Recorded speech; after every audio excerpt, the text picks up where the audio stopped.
मुझे अरबी मालिक ने 2 करोड़ की ऑफ़र दी। मैं शादीशुदा थी, मगर 2 करोड़ का सुनकर मेरी नीयत बदलने लगी और फिर मालिक से 10 दिन की मोहलत मांगी और सोचने लगी, क्योंकि इतनी सारी रकम सारी ज़िंदगी भी नहीं कमा सकती थी, और अरबी का ऑफ़र कबूल कर लिया। मगर पहली रात ही मेरे होश उड़ गए। अरबी ने मैं पूरी रात सुकून से सो नहीं पाई थी। आंखें बंद करती तो नोटों की गड्डियाँ मुझे नज़र आने लगती। आंखें खोलती तो वही पुराना सा कमरा और छत पर लगा पंखा नज़र आने लगता, जो पुराना और ख़राब होने की वजह से इतना हल्का चल रहा था। चलने के बावजूद पसीने से तर हो चुकी थी। मैं एकदम ही उठकर बैठ गई। अपने बराबर नज़र दौड़ाई तो मेरे बराबर मेरा पति इस गर्मी और बहुत पसीने से बेखबर सो रहा था। कल तक तो मैं भी थकान से चूर गर्मी में भी सो जाया करती थी, लेकिन जो वाक़या आज मेरे साथ हुआ था उसने मेरी नींद उड़ा के रख दी थी। मैंने अपने अरबी मालिक से बस 2 दिन की मोहलत मांगी थी, और मैं जब से घर वापस आई थी लगातार सोच रही थी कि क्या करूं क्या न करूं। 2 करोड़ कोई छोटी रकम तो नहीं होती, बहुत बड़ी रकम थी। मेरे तमाम मसले और फिर मालिक के 2 करोड़ की वजह से हल हो सकते थे, लेकिन इस रकम के लिए जो चीज़ उन्होंने मुझसे मांगी थी वो भी छोटी नहीं थी, बहुत बड़ी बात थी। क्योंकि मैं एक शादीशुदा औरत थी, मैं कैसे उनके साथ वो सब कर सकती थी जिसका हर जाना देकर वो मुझे 2 करोड़ दे रहे थे। मैंने पहले तो मालिक की बात सुनते ही इनकार कर दिया था, लेकिन अगले ही पल मुझे अपनी गरीबी का ख्याल आने लगा। मैंने कहा, मुझे 2 दिन की मोहलत दो, मुझे सोचने के लिए वक्त चाहिए। वो कहने लगे, 2 दिन से ज़्यादा का वक्त नहीं दे सकता, मुझे आप 2 दिन तक जवाब दे दीजिएगा। मैं हामी भर ली और घर लौट आई। जब से घर आई थी मेरा सारा ध्यान मालिक की इसी बात को सोचे जा रहा था। मैं एक फैक्ट्री में जॉब करती थी, वहाँ बच्चों के रेडीमेड कपड़े तैयार किए जाते थे, और मैं उन औरतों पर सुपरवाइज़र थी जो वहाँ कपड़े सिलाई करती थी। हालांकि मुझे पहले भी 2 औरतें सुपरवाइज़र का काम अंजाम दे रही थी, लेकिन मालिक जिस कदर मेरे साथ नरमी और प्यार से पेश आते थे, बाकी स्टाफ के साथ उनका रवैया ऐसा ना था। वो बाकी वर्कर से सख्त लहजे से बात करते थे। मैं पिछले 6 महीने से जॉब कर रही थी, और उस महीने में मालिक जितनी मेहरबानियां मुझ पर कर चुके थे, मेरे साथ साथ ऑफिस के दूसरे नौकर भी हैरान थे।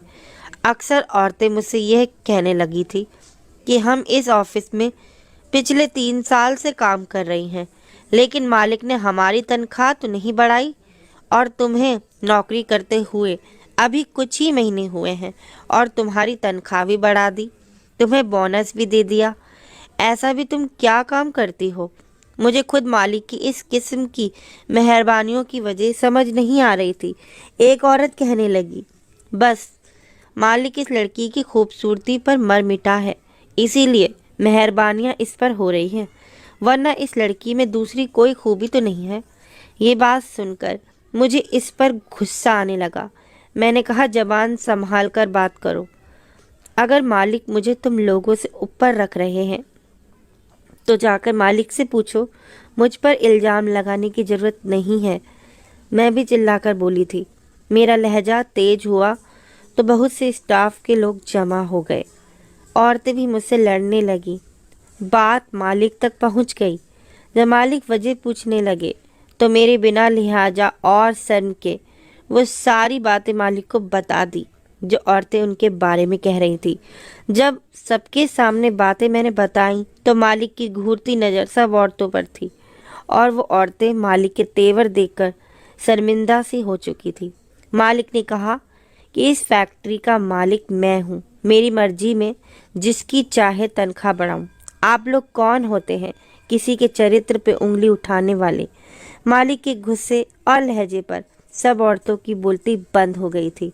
मालिक ने कहा, आइंदा किसी ने इस तरह की बातें फैलाने की कोशिश की तो मैं उसे नौकरी से निकाल दूंगा। मालिक की धमकी काम आ गई थी और मेरी जान को भी सुकून हो गया था, लेकिन शायद यह मेरी गलत सोच थी।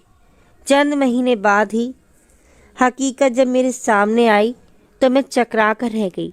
एक दिन मालिक ने मुझसे कहा कि फैक्ट्री बंद होने के बाद मैं ऑफिस में ही रहूं, कहीं ना जाऊं। उन्हें मुझे बहुत ज़रूरी बात करनी है। यह सुनकर मुझे हैरत हुई थी। जब तमाम वर्कर छुट्टी के बाद यहाँ नहीं रुकते थे तो मैं क्यों रुकती, और फिर वो भी अकेली, क्योंकि हुक्म सिर्फ मेरे लिए था। छुट्टी के बाद तमाम औरतें जा चुकी थी और दूसरे कर्मी भी जा रहे थे, लेकिन मालिक बड़े सुकून से अपने ऑफिस के कमरे में बैठे थे। मैंने जरा सा दरवाजे को खोला ताकि उनसे कहूँ कि जो काम है मुझे बता दें, वरना मुझे भी छुट्टी दे दे। मेरी दस्तक पर मालिक ने मुझे अंदर आने की इजाज़त दे दी, लेकिन मैं अंदर नहीं गई। बस दरवाज़ा खोला और दरवाजे की दहलीज पर खड़ी हो गई। मैंने कहा, मालिक जी कहिए, क्या कहना है? आपने तो कहने लगे, यूं तो बात नहीं हो सकती। आप अंदर आकर यहाँ बैठें मेरे सामने, मुझे आपसे बहुत ज़रूरी बात करनी है। मैंने अपनी कलाई पर पहनी घड़ी की तरफ देखा और फिर गहरी सांस भरते हुए कुर्सी पर बैठ गई। लेकिन हैरत मुझे इस वक्त हुई जब मालिक ने कोई बात नहीं की, बल्कि वो तो मुझे बस गौर से देखे जा रहे थे और साथ साथ मुस्कुरा भी रहे थे।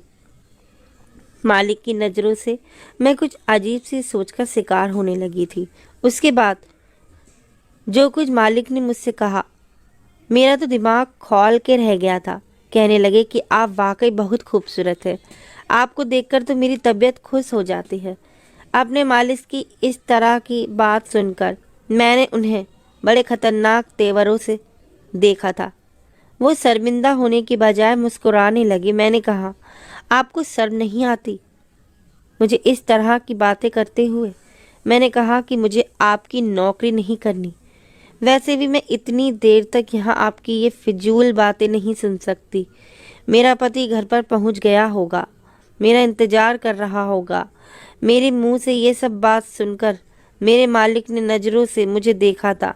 कहने लगा, क्या आप शादीशुदा हैं? मैंने कहा, जी हाँ। मैंने देखा कि ये सुनकर मेरे मालिक के चेहरे पर अजीब शानदार और खामोशी हुई थी, लेकिन कुछ देर बाद पूछने लगा कि अगर आपका पति है और जॉब करता है तो फिर आप नौकरी क्यों कर रही हैं? मैंने कहा कि मेरे पति की तनख्वाह बहुत कम है, इसीलिए मैं अपने पति को सपोर्ट करती हूँ, इसीलिए नौकरी कर रही हूँ। हम दोनों कमाते हैं तभी हमारा घर चलता है। मेरी बात सुनकर वो बोला, ठीक है, आप जा सकती हैं, और अगर आपको मेरी कोई बात बुरी लगी हो तो मैं उसकी माफ़ी मांगता हूँ। आप कल से ड्यूटी पर आ जाइएगा। वो काफ़ी उदासी भरे अंदाज में कह रहे थे। मैं उठकर उसके ऑफिस से बाहर चली गई।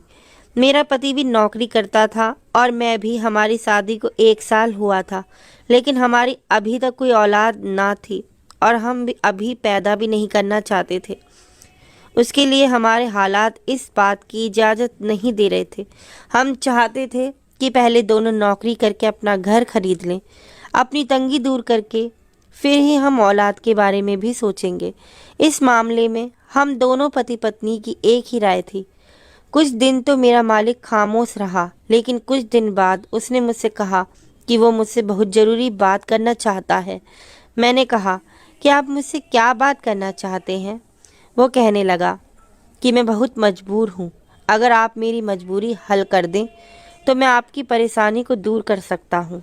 मैंने पूछा कि आपकी बात का मतलब नहीं समझी, और मैं वाकई ही नहीं समझी थी। फिर जो बात उसने मुझे बताई वो सुनकर मेरा दिमाग चकरा गया। उसने कहा कि वो मुझे अभी के अभी 2 करोड़ की रकम देने को तैयार है, लेकिन मैं बदले में मुझे उसकी बात माननी पड़ेगी। वो बात इतनी मामूली सी तो ना थी जो मैं मान जाती। पहले तो मैंने झट से इनकार कर दिया, लेकिन उसने मुझे कहा कि मैं इस सोच कर जवाब दूं। मैं सोच में पड़ गई थी, क्योंकि ये रकम बहुत बड़ी थी और मेरी ज़रूरत और मसले का हल भी थी। इसीलिए मैंने 2 दिन की मोहलत मांगी। फिर जैसे ही मैं उठकर उसके ऑफिस से बाहर जाने लगी, उसने मुझे कहा कि वो 2 दिन से ज़्यादा का टाइम मुझे नहीं दे सकता है। मैं उस 2 दिन के अंदर अंदर उसे जवाब दे दूं। मतलब ये था कि मुझे अब अपने पति से ये बात करनी थी। अब तक हम दोनों पति पत्नी एक दूसरे का साथ दे रहे थे और एक दूसरे को समझकर अपने हालात को बेहतर बनाने के लिए दोनों ही दिलो जान से मेहनत कर रहे थे। लेकिन अब जो बात मुझे अपने पति से करनी थी वो छोटी नहीं थी। मुझे 80% इस बात का यकीन था कि वो इनकार कर देंगे। बस 20% की उम्मीद थी कि शायद मान जाए और मुझे समझने की कोशिश करें। अगर मेरा पति मेरी बात मान जाता तो बस 1 साल की बात थी। उसके बाद तो हम मालामाल हो जाते और बड़ी खुशहाल जिंदगी जी सकते थे। लेकिन वो बात इतनी भी आम नहीं थी कि मैं अपने पति से बेझिझक होकर कहती। मुझे तो ये भी डर था कि कहीं गुस्से में वो मेरे मुंह पर थप्पड़ ही ना मार डाले, क्योंकि बात उसकी इज्जत पर जाकर लगती और कोई भी मर्द अपनी इज्जत पर ऐसी बात बर्दाश्त नहीं करता। मेरी पूरी रात आंखों में गुजरी थी। मैं बस यही सोच रही थी, पति से कैसे बात करूं। मेरे पास सिर्फ 2 दिन थे जिसमें मुझे एक ऐसा फैसला करना था। हमारे खर्चे ज़्यादा थे और पैसे कम थे। जो हमारी हालत थी, हम तो दोनों मिलकर काम करते थे। तब जाकर महीना गुजरा था। इस तनख्वाह में हम कभी भी अपना घर नहीं बना सकते थे। हालांकि मैं मेहनत इसीलिए कर रही थी ताकि पैसों को जमा करके हम अपना खुद का घर खरीद के किराए के घर की झंझट से हमारी जान छूट जाए। मैं फैक्ट्री में भी गायब दिमाग सी हो गई थी और दिमाग बस एक बात सोच जा रहा था कि ऐसा क्या करूं कि मेरा पति मेरी बात मान जाए। रात को मैंने अपने पति के पसंद का खाना बनाया। उसे देखकर तो उनका चेहरा चमक सा गया था। फिर कहने लगे, यह चीज़ मत बनाया करो, इतनी महंगी चीज़ जब बनाती हो। हमारे घर के हालात कैसे हैं, यही पैसे हमारे 4 दिन का सादा खाना बनाने में लगते हैं। तुमने 1 दिन में ही इतना अच्छा खाना बना लिया है। उसने प्लेट में खाना उतारते हुए कहा। मैंने कहा कि क्या हम सारी ज़िंदगी यही सोचते रहेंगे कि यहाँ से पैसे बचा लें तो वहाँ काम आ जाएंगे। कभी ये नहीं सोच सकते कि हम बिना सोचे समझे पैसा खर्च करें, जो चीज़ चाहे खाएं, जो जी चाहे खरीदें। मेरी बात सुनकर वो कहने लगे, हालात तुम्हारे सामने ही हैं, हमारे नसीब में यह सब ऐस नहीं है। उसने रोटी का निवाला तोड़ा और खाने लगा। मैंने कहा कि मुझे एक ऑफ़र हुई है कि अगर तुम मेरा साथ दो तो हम 1 साल में करोड़पति हो सकते हैं। मेरी बात सुनकर वो खाना खाना भूल गया था। कहने लगा, क्या कहा तुमने? ऐसी कौन सी ऑफ़र हो गई है तुम्हें? मैंने डरते डरते धीरे धीरे से सारी बात बता दी। बड़े खामोशी से उसने मेरी बात सुनी थी, लेकिन खाना वहीं छोड़ दिया था। यह देखकर मेरा दिल धक कर रहा था। कुछ देर कुछ नहीं बोला, सोचता रहा, मेरी तरफ देखता रहा। मैं उसके जवाब के इंतजार में थी, समझ नहीं पा रही थी कैसे पूछूं या नहीं पूछूं। फिर मैंने कहा कि मैं सोच रही हूँ कि कल जाकर अपने मालिक को इनकार कर दूं। यह बात सुनकर उसने मेरी तरफ देखा। कहने लगा, तुमने मुझे बहुत बड़े इम्तिहान में डाल दिया है, लेकिन जो रकम तुम्हारे मालिक ने कही है वो रकम इतनी ज़्यादा है कि मैं समझ नहीं पा रहा कि तुम्हें क्या जवाब दूं। शायद वो भी मेरी ही तरह उलझा हुआ था और उस परेशानी से गुजर रहा था जिससे मैं समझ नहीं पा रही थी। उसकी भी समझ नहीं आ रहा था कि क्या करे और क्या ना करे। फिर उसने मुझे कहा कि ठीक है, तुम अपने मालिक की बात मान लो।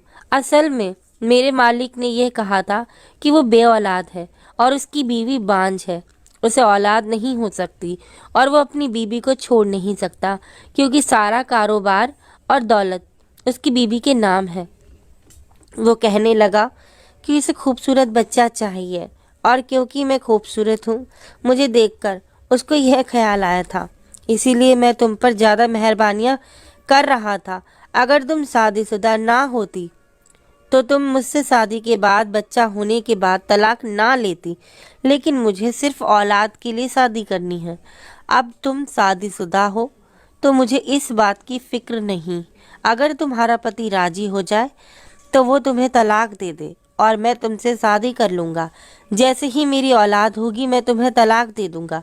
तलाक होते ही तुम्हारा पति तुमसे दोबारा शादी कर लेगा। 2 करोड़ एक अच्छी खासी रकम है जिनमें तुम दोनों पति पत्नी के हालात बेहतर हो सकते हैं। यह वो बात थी जो मेरे मालिक ने मुझसे कही थी। पति को भी ऐतराज ना था, इसीलिए मैंने भी जाकर अगले ही दिन मालिक को अपने पति की रजामंदी दी। फिर ऐसा ही हुआ था, मेरे पति ने मुझे तलाक दे दी और मालिक ने मुझसे शादी कर ली। इस दौरान मालिक मुझे अपने घर ले गए थे। उसकी बीवी बहुत खूबसूरत थी, लेकिन मुझे देखकर अपने चेहरे का रंग गुस्से से बदल लेती थी। वो मुझे मजबूरन बर्दाश्त कर रही थी और मुझे भी मालिक से मोहब्बत ना थी। मेरा मकसद भी पैसों को वसूल करना था। अभी मेरी शादी को 2 महीने गुजरे थे कि मैं उम्मीद से हो गई। मुझे तो खैर इस बात से कोई ख़ास खुशी हासिल नहीं थी, क्योंकि मालिक मेरी मजबूरी था, मेरा प्यार नहीं। मुझे अभी भी अपने पति से ही मोहब्बत थी, लेकिन मालिक बहुत खुश था। वो मेरा पहले से बहुत ज़्यादा ख्याल रखने लगा था और उसकी बीवी भी बहुत खुश थी। वो मेरे खाने पीने का बहुत ख्याल रखती थी। खुद मुझे अपने सामने जूस पिलाती, कभी दूध पिलाती, मेरी दवाइयाँ मुझे वक्त पर देती। मैं दिन ब दिन महीने गिन गिन कर गुजार रही थी, ताकि जल्द से जल्द बच्चा हो और मेरी जान छूटे, मुझे पैसे मिले और मैं अपनी ज़िंदगी में ऐश से अपने पति के साथ गुजारूं और फिर अपने पति से बच्चा पैदा करूं। जब भी मैं अपने पति को फ़ोन करती, वो बेहद उदास सा हो जाता, कहने लगता, मैंने तुम्हें कह तो दिया था, लेकिन मुझे यह सब सहन नहीं हो रहा है।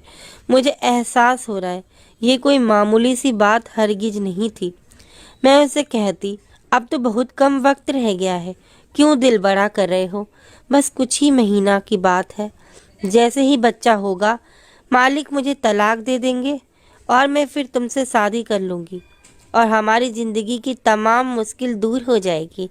हम बहुत खूबसूरत सा घर खरीदेंगे जिसमें हम हर ऐसो आराम होंगे, गाड़ी लेंगे, घूमेंगे फिरेंगे।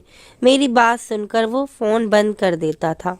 मेरी आंखों में तो जैसे वो ख्वाब सजने लगते थे। जैसे जैसे वक्त गुजर रहा था, मैं यही सोचती जा रही थी कि 2 करोड़ मुझे कैसे खर्च करने हैं। फिर वो वक्त भी आ गया था। मेरा इंतज़ार ख़त्म हुआ। मैंने एक बेटे को जन्म दिया था। बच्चा होते ही मैंने बच्चे को मालकिन के हवाले किया और खुद अपने पति के पास चली गई। लेकिन घर के दरवाजे पर दस्तक देते मेरे हाथ थक गए थे, लेकिन किसी ने दरवाज़ा ही नहीं खोला। मैंने मोहल्ले वालों से कहा, दरवाज़ा तोड़ दें। मुझे पता था कि मेरा पति इस वक्त घर में ही होता है, कहीं नहीं जाता। फिर वो क्यों दरवाज़ा नहीं खोल रहा था? मेरा दिल बहुत डर गया था। मोहल्ले वालों ने जैसे ही दरवाज़ा तोड़ा तो मेरा पति सहन में गिरा पड़ा था। मैंने चीखना चिल्लाना शुरू कर दिया, लेकिन बहुत देर हो चुकी थी। वो मेरा गम बर्दाश्त नहीं कर पाए थे। वो इस दुनिया से चल बसे थे। मैंने रोते हुए 4 दिन गुजार दिए थे। मेरे पास कोई रास्ता नहीं बचा था सिवाय उसके कि मैं मालिक के पास वापस चली जाती, उसे कहती कि वो मुझे सहारा दे, क्योंकि मैं उसके बच्चे की माँ हूँ। लेकिन जैसे ही मैं मालिक के घर पहुँची, मालिक बहुत खुश था। अपनी बीवी को अपने गले लगाकर, बच्चे को भी गोद में उठाकर प्यार कर रहा था। मुझे देखकर मुस्कुराने लगा, कहने लगा, बहुत जल्दी थी तुम्हें अपने पति के पास जाने की। अरे अपने 2 करोड़ का चेक तो ले जाती, जिसके खातिर तुमने यह सब किया है। उसने जेब से चेक निकालकर मुझे थमा दिया और साथ में एक पेपर भी, कहने लगा, ये तुम्हारा आज़ादी का फरमाना है। मैंने तुम्हें तलाक दे दी है, तुम जा सकती हो। यह सुनकर तो मेरे दिमाग से धमाके होने लगे थे। पैसे तो आ गए, लेकिन मैं बेसहारा हो गई थी, अकेली रह गई थी, जिसके खातिर मैंने इतना बड़ा कदम उठाया। ना तो वो पति ही रहा था और ना ही मैं मालिक की शादी में रही थी। इस लालच ने मुझे मेरा साथ ही छीन लिया था। इसीलिए कहते हैं, इंसान को लालच में कोई कदम नहीं उठाना चाहिए। धन्यवाद दोस्तों।